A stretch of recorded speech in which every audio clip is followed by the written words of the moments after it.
So yeah, he after Beowulf defeats Grethel.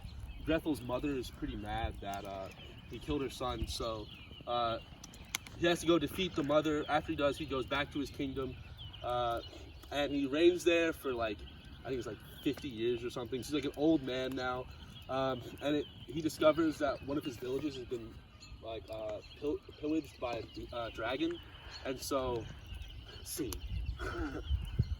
What a scene. Beowulf spoke, made a formal boast for the last time. I risked my life when oft I was young. Now I am old, but as the king of the people I shall pursue this fight for the glory of winning, if the evil one will only abandon his earth fort and face me in the open. Then he addressed each dear companion one final time, those fighters in their helmets resolute and highborn. I would rather not use a weapon if I knew another way to grapple with this demon, and make good my boast as I did with Grendel in days gone by. But I shall be needing molten venom in the fire he breathes, so I go forth in mail shirt and shield. I won't shift a foot when I meet the cave guard. What occurs on this wall between the two of us will turn out as fate. Overseer of men, decades. I am resolute. I scorn further words against this sky-born foe. Men-at-arms remained here on this barrow, safe in your armor to see which of us is better in the end at bearing wounds in the deadly fray.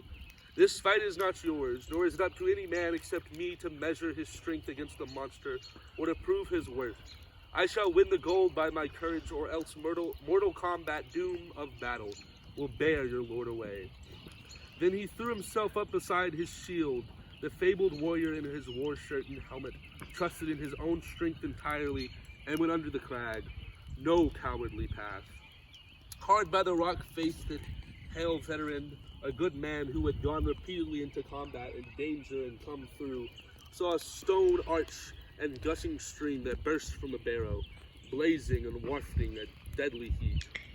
It would be hard to survive unscathed near the horde, to hold firm against the dragon in those flaming depths. Then he gave a shout. The lord of the Geats unburdened his breast and it's getting hard to read, and broke out into the storm of anger. Under gray stone his voice challenged and resounded clearly. Hate had ignited. The horde guard recognized a human face. The time was over for peace and parleying. Pouring forth in a hot battle fume, the breath of the monster burst from the rock. There was a rumble under the ground. Down there in the barrow, Beowulf the warrior lifted his shield. The unlashing thing writhed and convulsed and viciously turned on the king, whose keen-edged sword, a heirloom inherited by ancient right, was already in his hand. Roused to a fury, each antagonist struck terror in the other. Unyielding, the lord of his people loomed by the tall shield, sure of his ground, while the serpent looped and unleashed itself. Swaddled in fumes, it came gliding and flexing and racing towards its fate.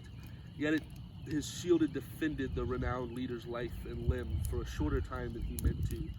That final day was the first time when Beowulf fought and fate denied him glory in battle. So the king of the Geats raised his hand and struck hard at the enameled scales, but scarcely cut through. His blade flashed and slashed, yet the bow was far less powerful than the hard-pressed king had needed of that at that moment. The Moundkeeper went into a spasm and spouted deadly flames. When he felt the stroke, battle fire billowed and spewed. Beowulf was fooled of the glorious victory. The glittering sword, infallible before that day, failed when he unsheathed it, and it never should have. For the son of Esgrutho, it was no easy thing to give ground like that, and go unwillingly to inhabit another home in a place beyond. So every man must yield the least hold of his days. Before long, the fierce contenders clashed again. The horde guard took heart, inhaled and swelled up and got a new wind. He who had ruled was fueled in fire and had to face the worst. No help or backing was to be had then from his highborn comrades. That high-picked troop broke ranks and ran for their lives to the safety of the woods. But within one heart sorrow wielded up, and a man of worth the claims of kinship cannot be denied.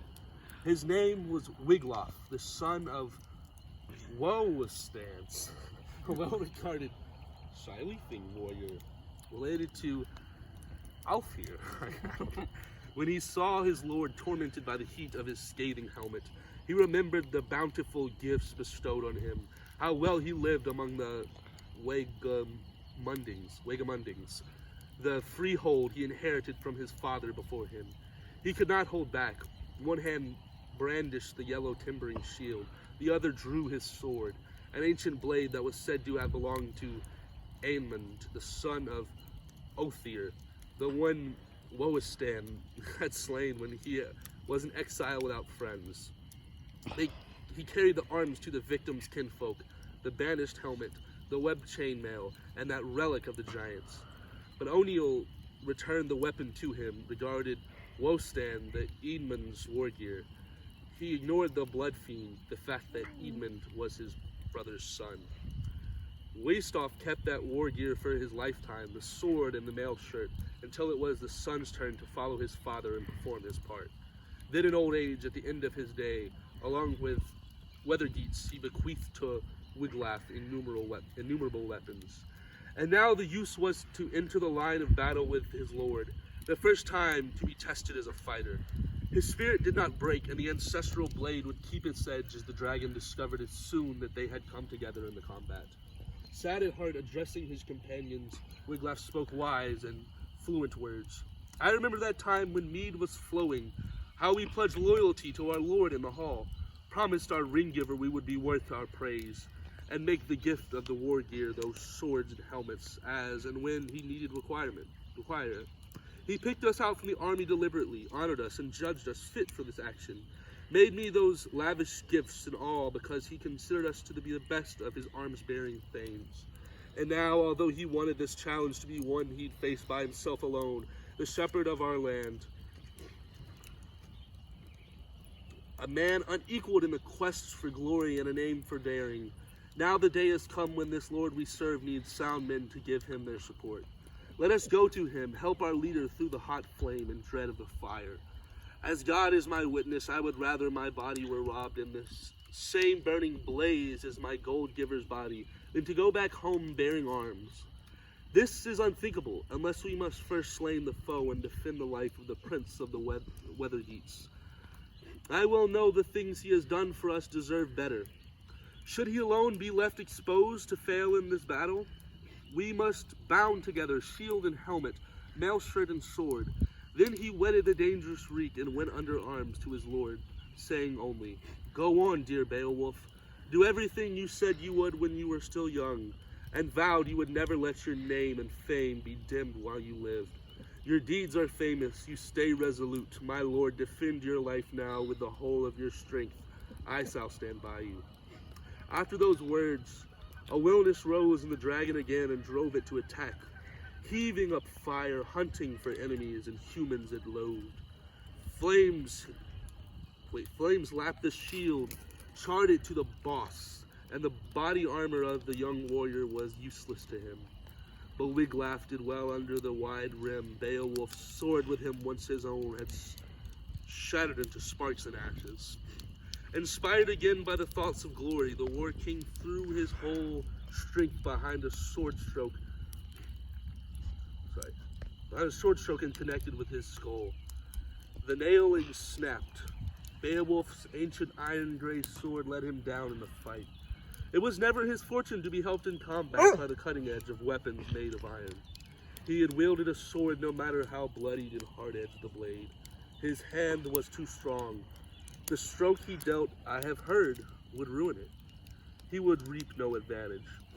When the bane of that people, the fire-breathing dragon, was mad to attack for a third time, when a chance came, he caught the hero in the rush of flame and clumped sharp fangs into his neck. Beowulf's body ran wet with his lifeblood. It came wielding up. Next thing they say, the noble son of Weohstan saw the king in danger at his side, and displayed his inborn bravery and strength. He left the head alone, but his fighting hand was burned when he came to the kingsman's aid. He lunged at the enemy lower down so that his decorated sword sank into his belly and the flames grew weaker. Once again, the king gathered his strength and drew a stabbing knife he carried on his belt. Sharpened for battle, he stuck it deep with the dragon's flank. Beowulf dealt it with a deadly wound. They had killed the enemy. Courage quelled his life. That pair of kinsmen, partners in nobility, had destroyed the foe. So every man should act at hand when needed. But now, for the king, would be the last of his many labors and triumphs in this world. Then the wound dealt by the ground burner early began to scold and swell. Beowulf discovered deadly poisoning suppurating inside him, surges of nausea and so in his wisdom. The prince realized the state and struggled towards a seat on the rampart. He steadied his gaze on those gigantic stones, saw how the earthwork was braced with arches built over columns, and now that Thane, unequaled for goodness, with his own hands washed the Lord's wounds, swabbed the weary prince with water, bathed him clean, unbuckled his helmet. Beowulf spoke in spite of his wounds, mortal wounds. He still spoke, for he well knew his days in the world had been lived out to the end. His allotted time was drawing to a close. Death was very near. Now in time when I would have wanted to bestow this honor on my own son, had it been my fortune to have fathered an heir, and live on in his flesh. For 40 years I ruled this nation. No king of any neighboring clan would dare face me with troops. None had the power to intimidate me. I took what came, cared for and stood by things in my keeping, never fomented quarrels, never swore to a lie. All this counsels me, doomed as I am and sickened for death. Because of my right ways, the ruler of mankind need never blame me when the breath leaves the body from murder of kinsmen. Go now quickly. I don't know if I'm going to read this. Dearest Wiglaf, under the gray stone where the dragon is laid out, lost to his treasure. Hurry to feast your eyes on his hoard. Away you go. I want to examine that ancient gold. Gaze my fill on those garnished jewels. My going will be easier for having seen this treasure, a less troubled letting go of the life and lordship I have long maintained. And so I have heard, the son of Wosten quickly obeyed the commands of his languishing weary lord. He wended his chain's mail under the rock-piled roof of the barrow, exulting in the triumph, and saw beyond the seat of treasure trove an astonishing richness. Wall hangings that were a wonder to behold, glittering gold spread across the ground. The old drawn-scorching serpent's den packed with goblets and vessels from the past, tarnished and corroding. Rusty helmets all eaten away, armbands everywhere, artful wrought. How easily treasure buried in the ground, gold hidden however skillfully, can escape from any man. And he saw too a standard entirely of gold, hanging high over the hoard, a masterpiece of filigree. It showed that light that he could make out the ground at his feet and inspect the value.